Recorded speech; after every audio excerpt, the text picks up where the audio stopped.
Welcome to Divine Downloads. I'm your host, Cassandra Bodzak, and today's show is all about the lunar eclipse in Taurus that is happening on this Friday, November 19th.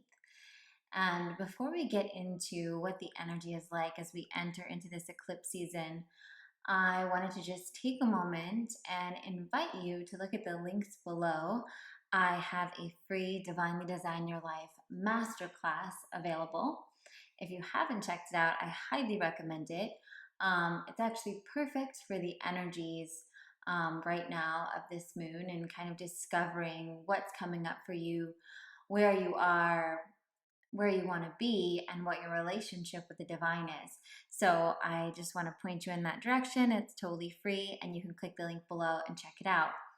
Also, if you're interested in going deeper with me, I have a couple of spots open for one-on-one coaching as we head into the new year. So feel free to email my assistant at cassandrabodzak.com if you're interested in working with me one-on-one. And without further ado, let's talk about the lunar eclipse in Taurus. Whew, I don't know about you guys, but I feel like I've been feeling this eclipse so much. I am so tired, and I know I just moved. We just moved into our new house, which is a huge manifestation for me. And so there's been so much unpacking, my regular schedule of interviews and clients and projects and all the things that are going on. I'm actually also just signed on to start writing a guided journal for spiritual awakening. So I'm super excited about that. Lots of juicy stuff in the pot cooking right now. But this eclipse season is kind of kicking off right now. And so I just want to let you know that it's totally normal to feel exhausted during eclipse season. I think sometimes when we have these massive influxes of energy, what happens is it either completely wires us and we're kind of like cracked out and we can't sleep and we might even be anxious because there's so much energy moving through our body, or does it the opposite where we're so exhausted because there's so much energy assimilating and shifting in our body. And so each and every one of our bodies will, handle it differently. And so much of it also depends on, the other different factors in your personal biology.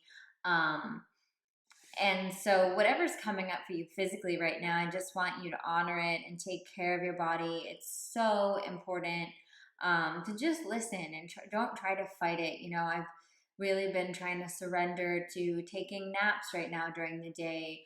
Yesterday, we were supposed to go pick up some stuff, at Home Depot and run some errands after dinner, and I just couldn't. I had to go to bed, and it was funny. I actually had this book that I'm reading over again right now called the Pleiadian Agenda, which I'll explain a little bit why that's so pertinent right now with this eclipse as well.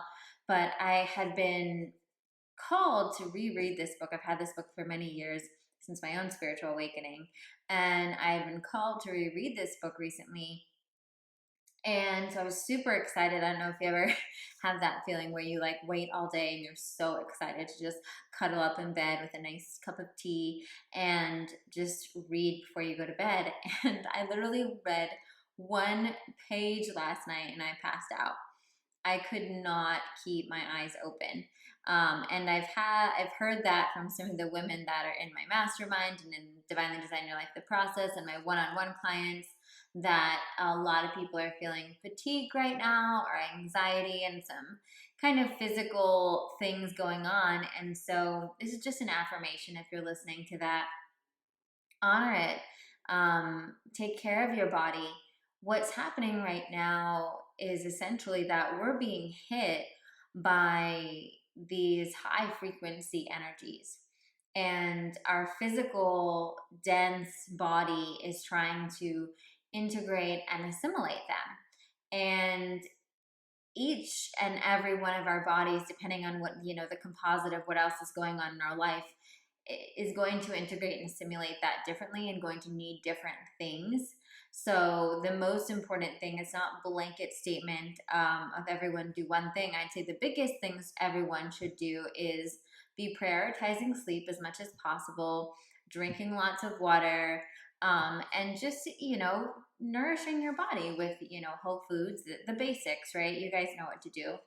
And if you, on the flip side, if you're feeling really wired and have that, energy, then I'm going to give you maybe some controversial advice here, but lean into it if you can. If you have the luxury, which, because I run most of my, I run my own business, but obviously I still have scheduled clients, I still have appointments and stuff. But if I am having a wired night and I don't have anything early the next morning, I try to just allow myself to be in it, because sometimes that's when we get this beautiful creative download. That's when, we rearrange something. I mean, one of my favorite stories is how when I was finishing up writing my first book, Eat with Intention, I had one of those nights where I was just like, it was towards the end of finishing the book, and I can't remember if it was a full moon, if it had anything to do with the astrology, but I wouldn't be surprised if it did. And I was so wired, I could not sleep. And it was like 2 a.m. and I was stuck on this one part of my book, and I just couldn't, like, it was like I was hitting a wall, not energetically, I still had so much energy, but creatively. And I got this insight, like, move your desk into your bedroom and do this thing with the lights. And I did all of this by like 2:30 a.m. It's all done. Lord knows, like, I was living in an apartment at the time, so bless the poor people below me. I sit down at my desk. It's like 2:30, almost 3 a.m. And the rest of the book just flew out of me. I didn't stop writing until about 6 a.m. the next morning. And then, of course, I passed out and I was able to sleep for a couple hours. So I didn't, since I was in a writing book phase, I wasn't taking any clients at the time. But yeah, so if you're feeling that big flow with these eclipses, I really like to lean into the energy. Now, I understand that's not always possible, right? You have early things, you have to show up for a meeting or work, and so that's, you got to do what you got to do. And in that case, maybe you need to take a little melatonin, drink some chamomile tea, take a nice bath, and try to wind yourself down, do a nice sleep hypnosis, so that you can do. But when you have the opportunity to run with that energy, there's so much being downloaded right now. Go for it, and likewise, if you are feeling sleepy, there's so much being downloaded right now. So go for it. You're receiving it. I've been having some pretty vivid dreams. I know a couple people in my life have been texting me about dreams. Dreams are another way that these energies kind of come through us. And so we can receive insights in our dreams as well. But as we enter into eclipse season, this is, this kickoff for the next month. Eclipse season is a really faded time. And there is, the beauty of eclipse season is that, other than, I would say, your regular spiritual practice, your regular, asking for divine guidance, those things that you're doing for yourself and for your evolution, during eclipse season, I really see it as the divine's way of, like, making sure you're on the right track. So if you're on the right track, then things really commit and solidify and move forward, and opportunities come up, and very fated, destined happenings come up on that path. And if you're not on the right track, then things are removed. So oftentimes, if you're in a relationship through eclipse season, I got engaged during eclipse season 2 years ago, and engagements are really popular during eclipse season because it's kind of like a solidifying of something on the path. And also breakups are really popular during eclipse season. So, but here's the message I want to tell you, is that you don't need to manipulate anything.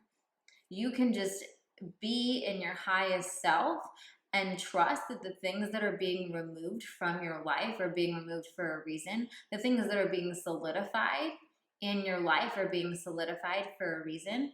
And we can be in that space of surrender and trust. And so same thing, you know, I have a client right now that's in a job interview process, right? As we move into eclipse season. And she actually has her, I don't know if it's her final interview, but one of like the, you know, she's had a few interviews now. So she's far along the process, and she has this interview on Friday on the eclipse, right? And so in a way, it's actually, it's so beautiful because whatever happens with the job is really destined, is really fated. So if she's meant to have it or she's meant to not have it, that will be revealed in time. And all she has to do is show up to that job interview as her highest self, right? And it'll all kind of shake out. And that's really how I feel about eclipse season in general. Now, specifically with this Taurus full moon lunar eclipse that we have coming in, you know, Taurus has a lot to do with manifestation, has a lot to do with self-worth, self-love, feeling grounded, connected. And so I think we're going to be having a big revelation around our self-worth and where we derive self-worth from. And you guys are probably already experiencing this. And, you know, one of the things that had come up for me just this past week, I think, in the energy of this eclipse is really looking at where are the areas that I perceive, keyword, perceive my self-worth to originate from. And, you know, for me personally, what really came up is how much I connect my self-worth with my work and my worldly success and my financials, and how not only has that affected the way I show up for my work and kind of my emotional life around my work and my successes and my failures, but also, you know, I had this, it's so funny, it was kind of like, and this is often how it happens, so hopefully this example will also open up for you maybe what's been moving through you. It's kind of like these petals of the flower keep on opening up, right? And so one of the things I realized was how, you know, sometimes my relationship with my finances has been in a way connected to the way my relationship used to be around food and my body, right? Where it was like there was never enough. I was never eating healthy enough. I was never thin enough. In my late teens, early 20s, I really, really struggled with that before I healed that. And that, of course, is the journey in my first book, Eat with Intention. But what I was starting to see recently is how much my relationship with finances and success kind of mirror that in a way of, and I saw how when I was younger, I derived, you know, self-worth. And I mean, I was in high school, it was early college, so we weren't even in the working world yet, you know? And I derived so much of my self-worth from my appearance, right? My physical body. And when I healed that, I think what happened was I also then shifted into deriving some of my self-worth through my worldly successes and through my finances, and how whatever it is in our life, right, that we attach our self-worth to. And so, for instance, if you don't relate to either of those, maybe you attach your self-worth to how many friends you have. You attach your self-worth to how needed you are, to what a great mother you are. You attach your self-worth to what a clean house you keep. I mean, there are so many things that we can attach our self-worth to that are outside of ourselves. And so what happens is we think that if we do this external thing, fill in the blank, we will become more worthy. And it was crazy. Just even on my walk this morning, I had this realization of how, you know, I'm so blessed right now at this point in my life. I've manifested some really incredible friendships, some deep soul sisters, but one of the things that I had always struggled with in a way was feeling worthy of trying to make friends, right? Kind of like putting myself out there in that way. And I always said to myself, you know, I'm just going to do great work. I'm going to end up being super successful. I'm going to end up being the, you know, interesting person that people want to talk to. And then that will be how I naturally attract these people, you know, to want to be my friends, or maybe even with partners, right? That was kind of the way my mind worked. And I had forgotten about it because it was just so long ago when I initially had that thought. And I was realizing it this week about how even that thought was deriving my self worth, my worthiness as a friend. You know, I have some friends that are incredibly successful, and I have some friends that don't have much going on in their career agenda, right?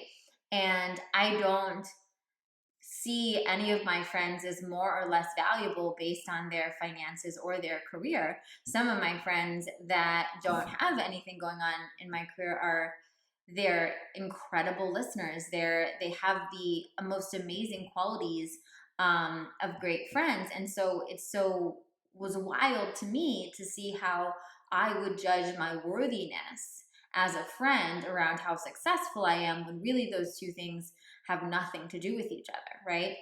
Um, and so sharing that to help you look at during this eclipse, where have you been giving your worthiness away? Where have you dislodged from that innate worthiness that you came into this life with? You are worthy. I am worthy. We are worthy because we exist, right? If you have anybody in your life that has like a little baby that's, you know, a few months old or even a couple years old, whatever, that baby isn't, you know, trying to do anything, right? They're just existing at that point when they're so young.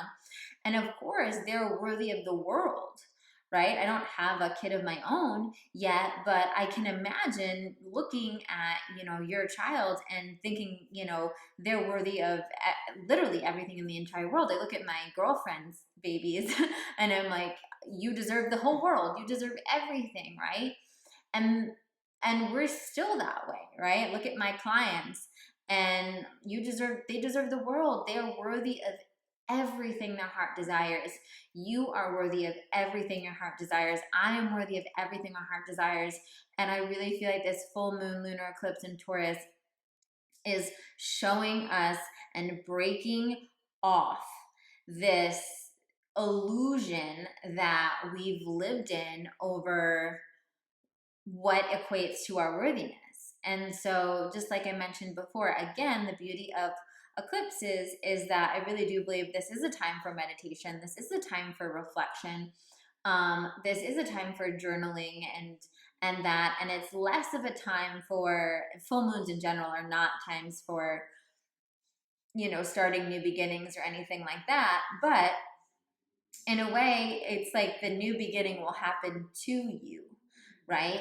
Because through what's being illuminated with this full moon around your self worth, and also Taurus is very much earthly pleasures, right? And delight, and connecting to sensual experiences. So, whether that's food, whether that's being out in nature, showing us where we can derive, where we can enjoy being in our physical body as well, right? How can we enjoy that in a way that is positive and productive?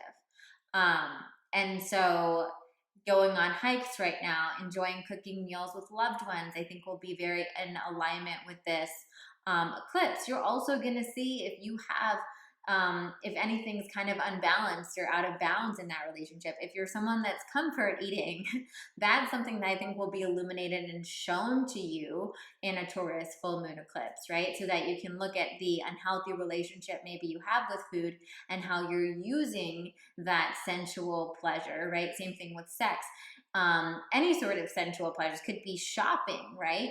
How are we using, again, this external thing to make us feel internally better, right? Or yeah, I guess internally better, or I would say numb sometimes, right? I think all of that's going to be revealed.